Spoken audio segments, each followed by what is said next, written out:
creatures, welcome to the Oracle of Lilith. My name's Amy and I'm so glad to see you. If this is your first time to my channel, hi, hello, how are you? It's so good to have you. I hope you will consider subscribing to my channel and becoming a member of my tribe. If you're a returning subscriber, hey guys, what's up? How are you doing? It's always good to connect with your energy and I'm really excited about this reading today. Sorry, I'm just really waking up. I got woke up to do this reading. This happens. It's probably going to happen more and more. So here we go. Let's see. How are you guys doing this morning?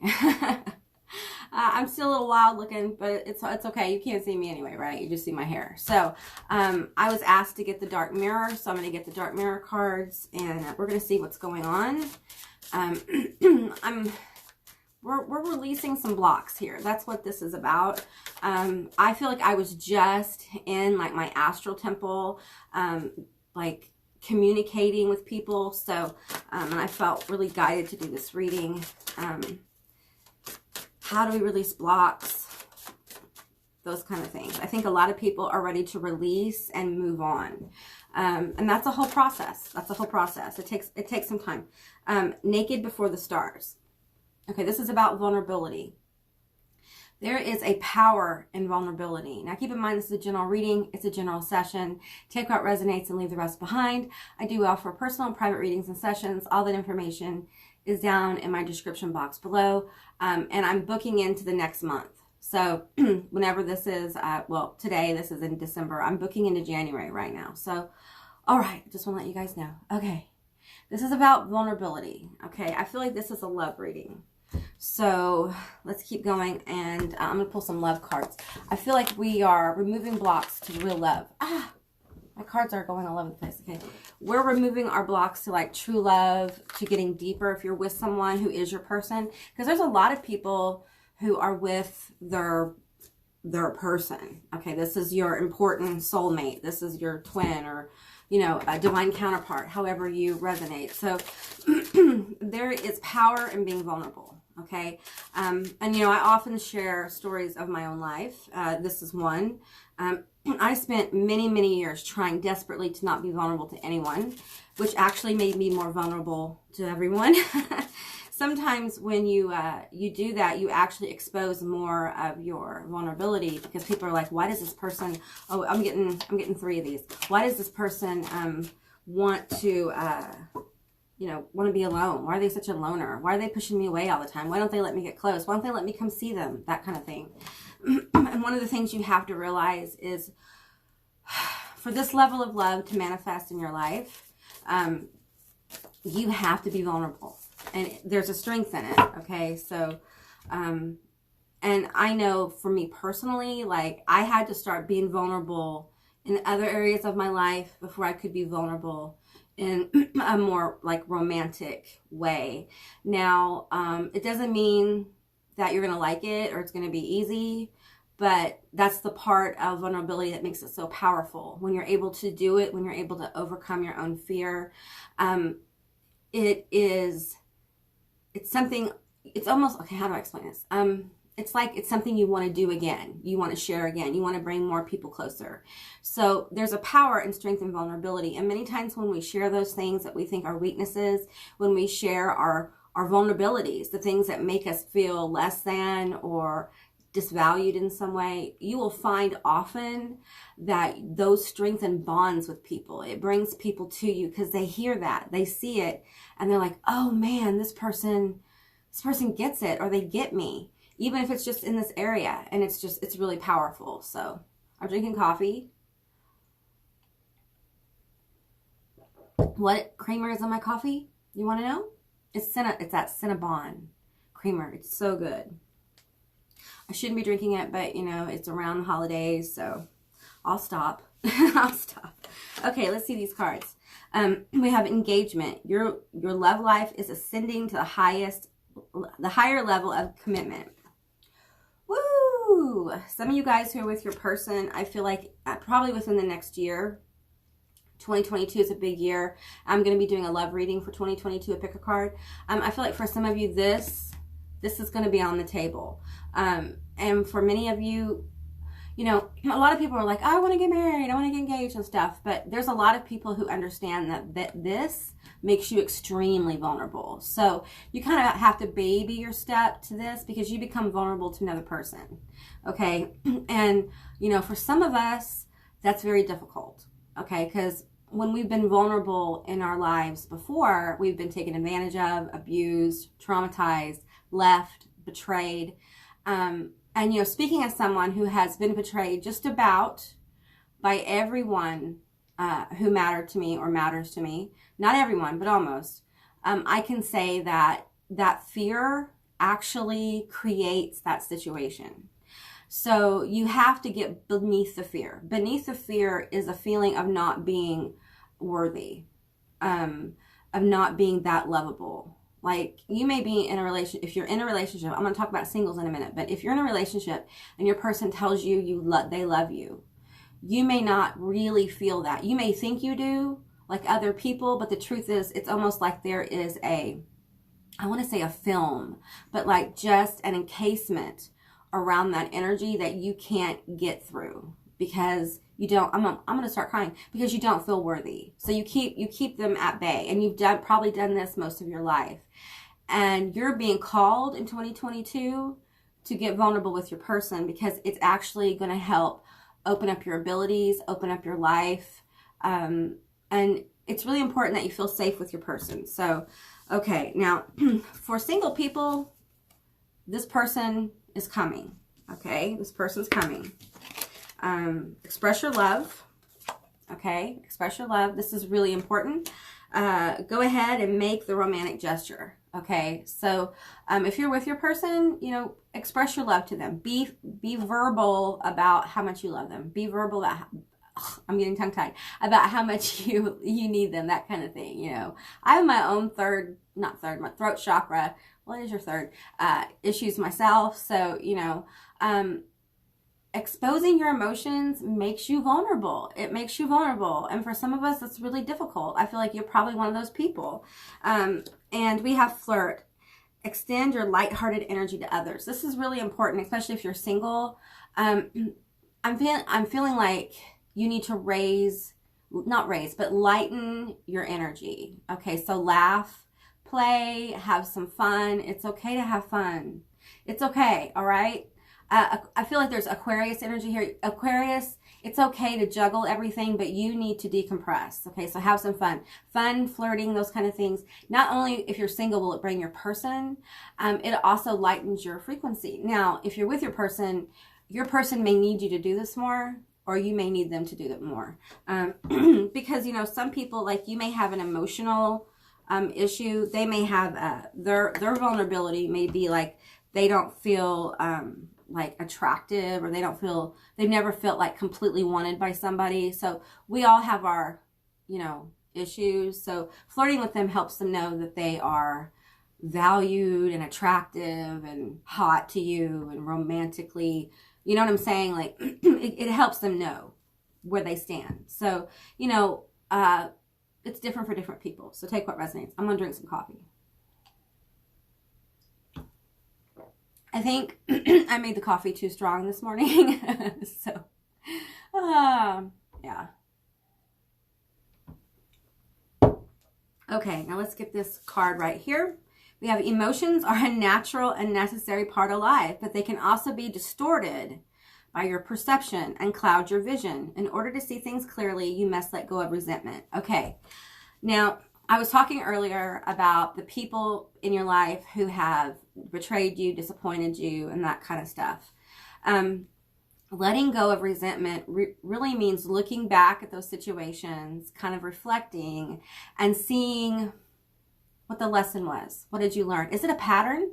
Did you repeat a pattern and now you're ready to stop it?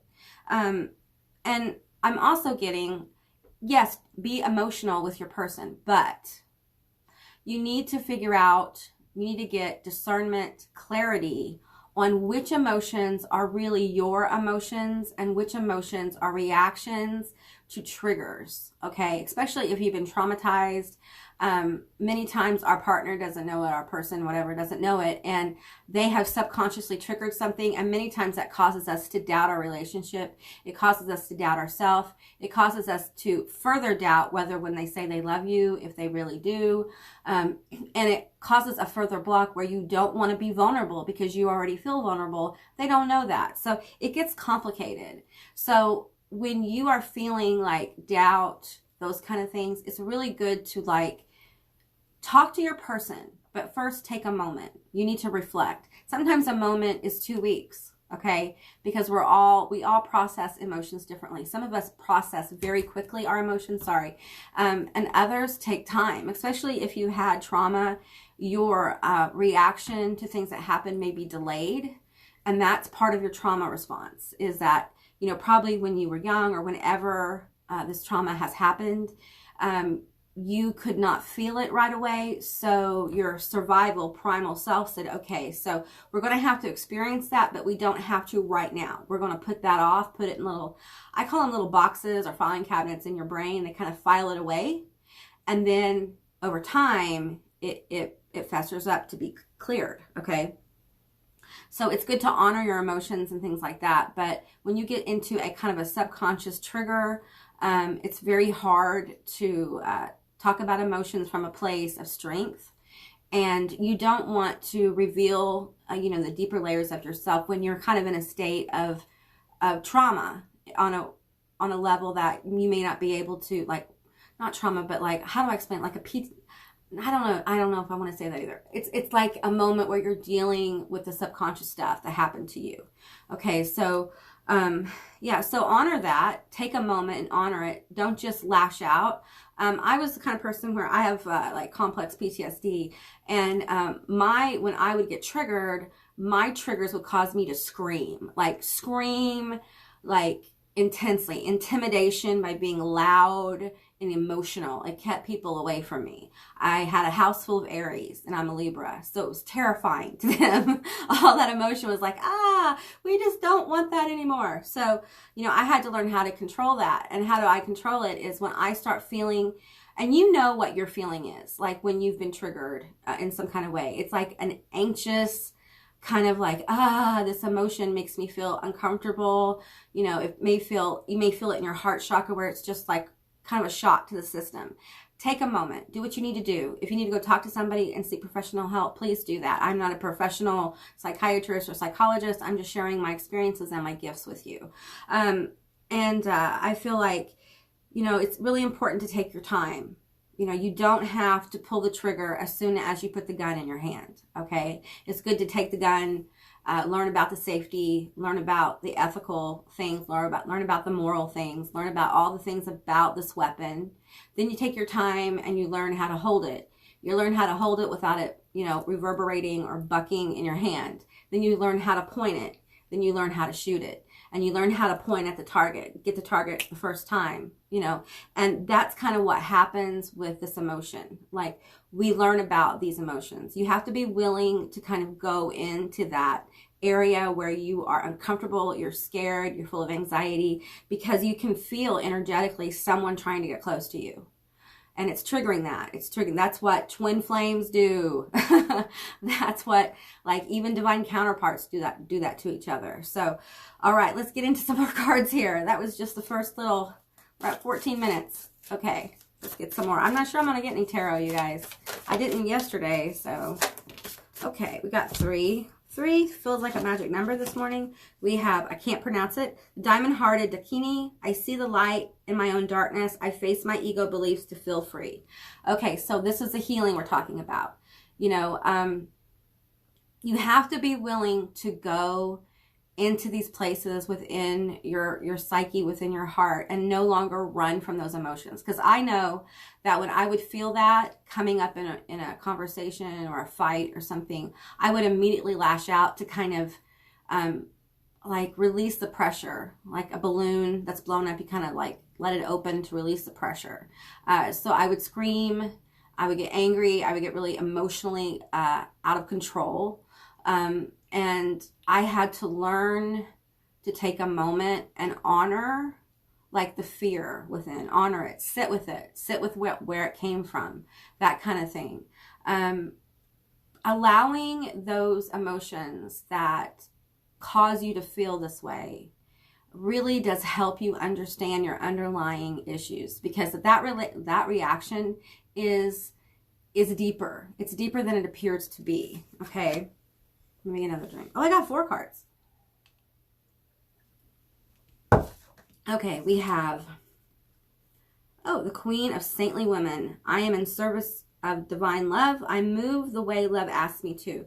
Okay, this is about internal guidance. Now, what happens when we learn to love ourselves enough to honor those scary, nervous emotions when someone gets close and we become vulnerable, or we feel like we're becoming vulnerable?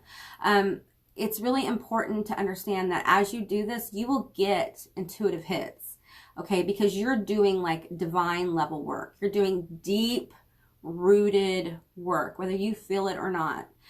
Just having a moment where you acknowledge your pain is powerful. It can absolutely change the course of your life, because for some people, they don't acknowledge their pain.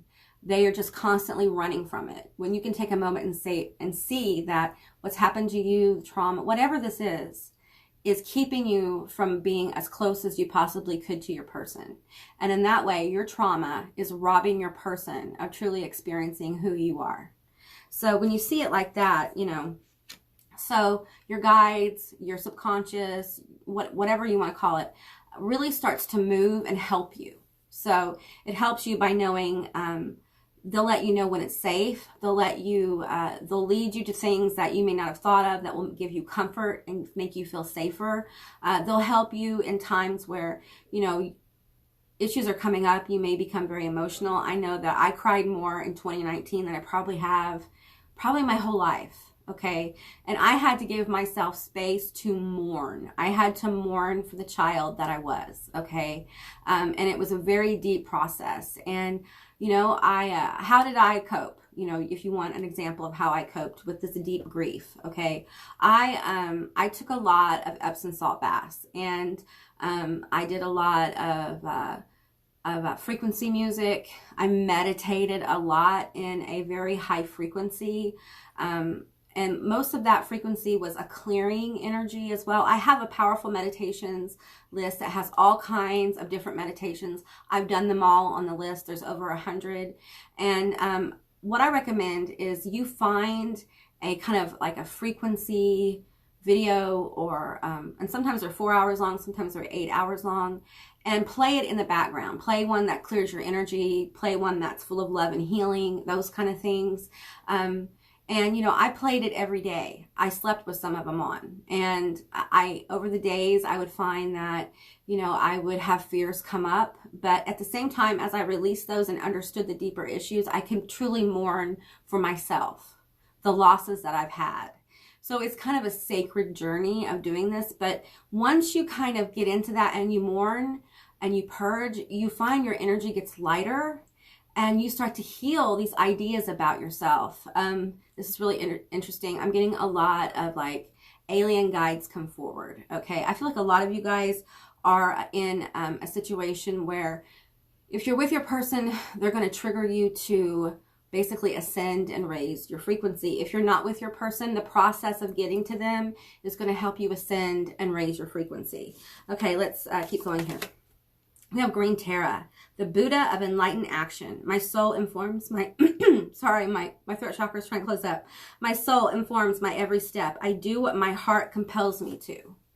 Okay, if you're single and on the road, the road to your person, I feel like you will be heart guided. And what happens is, especially with twins, okay, a lot of times their journeys start to mirror each other. There's like an awareness that happens. Like you're working on yourself. You're working on these deep-seated fears and things that are probably going to be triggered by people in your life you love very much, whether it's your person, family, or friends, okay? Your person is often doing something similar, or they have a moment where they take notice that their energy has shifted. Sometimes one person just shifting their energy can absolutely wake your person up if they're not awake, and then they kind of get on the trajectory of coming towards you. Now, if you're in a relationship, many times you both are like guided this way. And you kind of know. I feel like your person probably knows when you're having a hard time. They may not know what to say because honestly, they probably never met anybody like you. I feel like people who watch my videos are pretty unique. You all have very unique gifts. There's going to be more of you coming as the energy on the planet begins to shift. And I feel like your person often, they're empathic. And it's almost like they have to be with you. And because of this, they often feel things, but they don't know how to deal with it because I've never met you before. And so you may be the person, and this is kind of designed this way to help you overcome your fear of vulnerability, your fear of intimacy, your fear of someone truly knowing you. You'll find that you are required to kind of come forward and explain what's going on so they can understand how to deal with that. And many times, if you are in this situation, your partner or your person, they don't want to say anything that would make it worse. And sometimes our traumatized selves are like, well, they don't care. Well, you know, they're empathic, but they may not be able to read your mind. Okay. And because this is, even if they're empathic, and even if they're psychic, these levels of fear and trauma are so deep, they're hidden from you. How could they be shown to anyone else, right? Unless someone was like actively trying to connect with that part of you. So, you know, and remember that, you know, your person is going through things too. So, you know, it's very complex. And if you're in separation and you haven't met yet, you know, this is going on for them too.